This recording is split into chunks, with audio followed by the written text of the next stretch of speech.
Ampe diingetin sama fans Thailand, Nathawat 59. Dia mengatakan yang artinya kalah menang saling mendukung. Ini beda dengan beberapa negara yang tertawa iri karena nggak diajak ke program ini. Terus kita balas, yang negaranya nggak masuk Piala Asia, jangan komen. Dia balas lagi, masuk jadi bahan rokokan. Kita balas lagi, ada juga negara yang nggak masuk tetap jadi bahan rokokan. Dan kocaknya, bukannya mikir, malah dia balas. Separah itu mereka. Bisa-bisanya dia bilang, makasih, itu karena negara yang nggak masuk itu ya ada marwah dan tahu timnasnya belum kuat daripada masuk jadi bahan rokokan aja. Kok ada ya otak modelan begini? So-soan mau ngerujak kita. Mungkin kalau yang ngetrol kita sesama peserta Piala Asia kayak Iran, Uzbek, atau minimal Thailand lah, masih mending. Ini yang ngatain malah tim yang lolos aja kagak. Minimal nama negara lo ada di klasmen lah. Biasa, dia orang emang gitu. Tipe M dan Ban Nguyen adalah dua entitas yang sulit dimengerti emang. Yang waras mending ngalah. Kita fokus aja ke pengembangan usia muda agar mampu bersaing di level yang sesungguhnya, yaitu level Asia. Bukan cuma level ASEAN yang cuma sekedar hiburan. Lulu orang.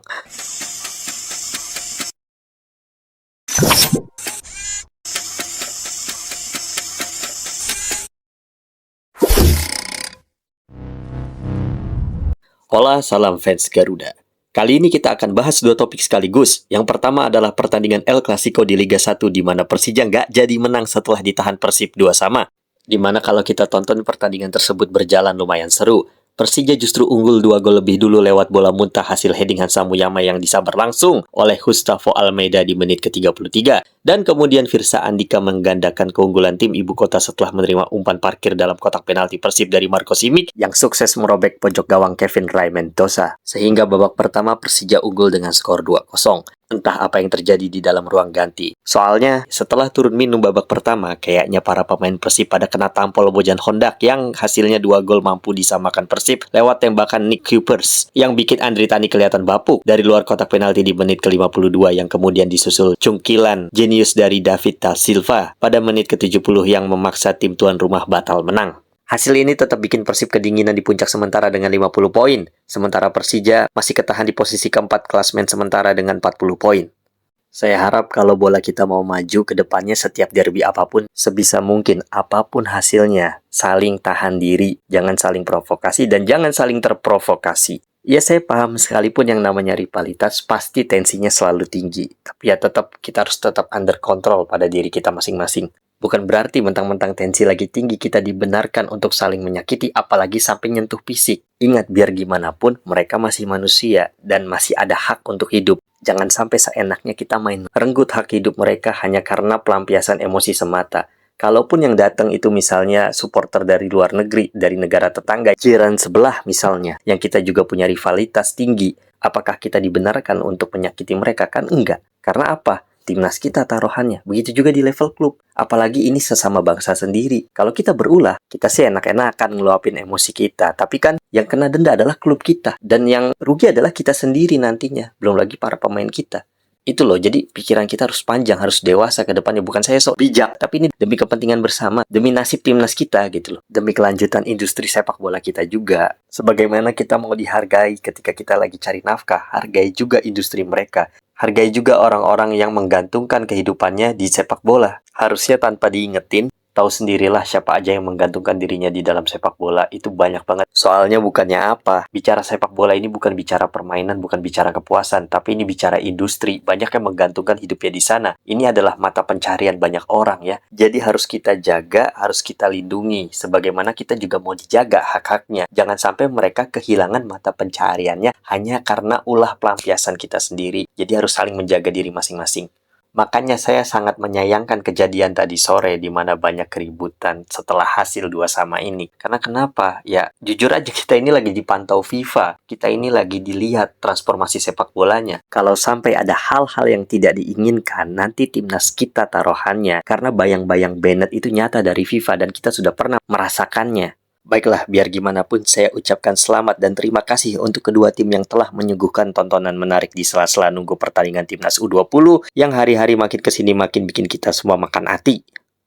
Nah, kabar berita yang kedua, mari kita beralih ke Piala Asia U20, di mana kali ini kita harus rela Garuda Muda kita tersingkir dan harus angkat koper lebih awal. Setelah lagi-lagi kita kalah lewat cara yang sama, macam PR yang nggak pernah dikerjain, yaitu di mana para pemain kita ini kerap lemah dalam mengantisipasi bola-bola atas umpan silang dan umpan crossing, baik dari permainan terbuka maupun situasi set piece.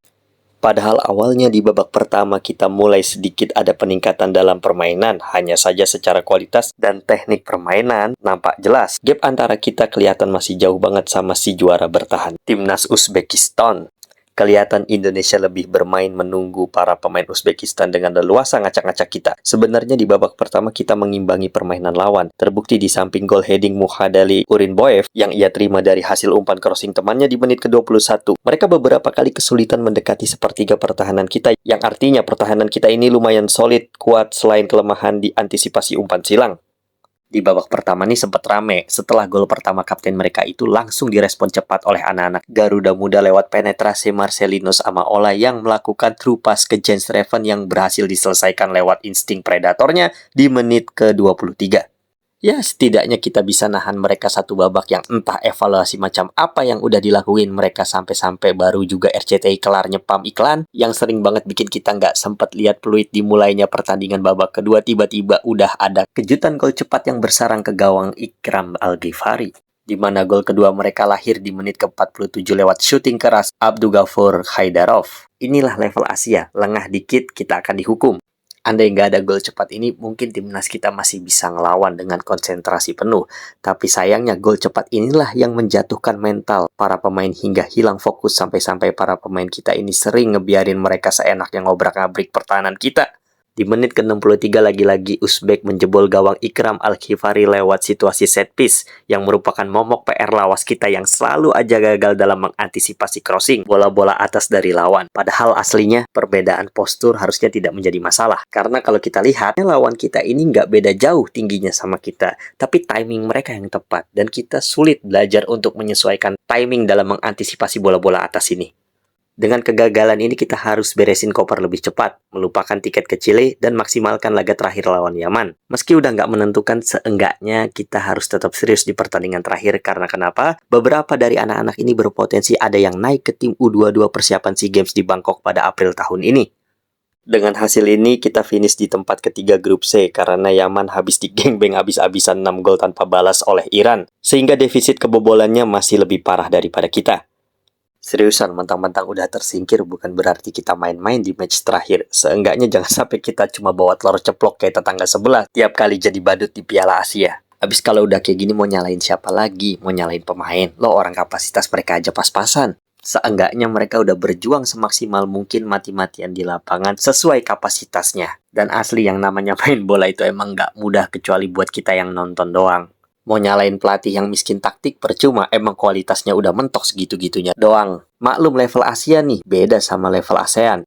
Jelas CV mentereng dibutuhkan. Selain daripada tata kelola sepak bola kita ini harus diperbaiki secara keseluruhan. Coba aja kalau masih dipertahankan, mau terus-terusan jadi bulan-bulanan. Kalau di ASEAN mungkin beliau udah ngasih kita gelar. Tapi begitu masuk Asia, ya sabar-sabar aja. Karena sabar itu sebagian dari iman. Ingat, cuma sebagian ya. Karena yang sebagiannya lagi ya makan hati. Mau dikasih kebanyakan TC kayak apapun juga percuma kalau emang kualitas tim materi kita segini-gininya doang. Bener-bener kalau udah kayak gini kita harus serius di pembinaan dan di grassroots dan juga kompetisi berjenjang. Ini pengalaman dan pelajaran juga dari keleletan proses naturalisasi kita. Kalau aja tim Gaipen sama Dion Max itu nggak telat masuknya, mungkin sedikit ngebantu kelemahan kita walaupun nggak jamin lolos juga. Karena kita emang lemah di situ, pertahanan dan lini tengah.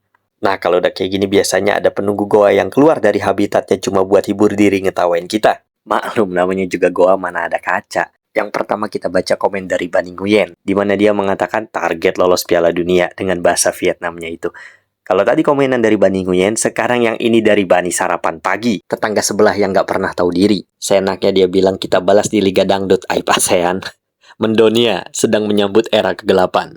Terus dia bilang lagi, World Cup kualifikasi pelengkap jadwal, ASEAN Cup pelengkap jadwal, U20 ASEAN Cup pelengkap jadwal, AFF Cup pun pelengkap jadwal katanya. WKWK tim pelengkap, balik AFF dik, bikin malu ASEAN, beban betul katanya. Mana semua warga Holland, semua senyap. Indo tanpa Belanda. Dah kata masuk ke Johanan sebagai pelengkap jadwal, tapi Indo mengaku-ngaku king, kata dia pada. Saking nggak tahu dirinya dua itu ampe diingetin sama fans Thailand. Nathawat 59, dia mengatakan, win or lose, we support each other. It's different from some countries laughing with envy because they didn't even play in this program. Yang artinya kalah menang saling mendukung. Ini beda dengan beberapa negara yang tertawa iri karena nggak diajak ke program ini. Terus kita balas, yang negaranya nggak masuk Piala Asia, jangan komen. Dia balas lagi, masuk jadi bahan rokokan. Kita balas lagi, ada juga negara yang nggak masuk tetap jadi bahan rokokan. Dan kocaknya, bukannya mikir, malah dia balas. Separah itu mereka.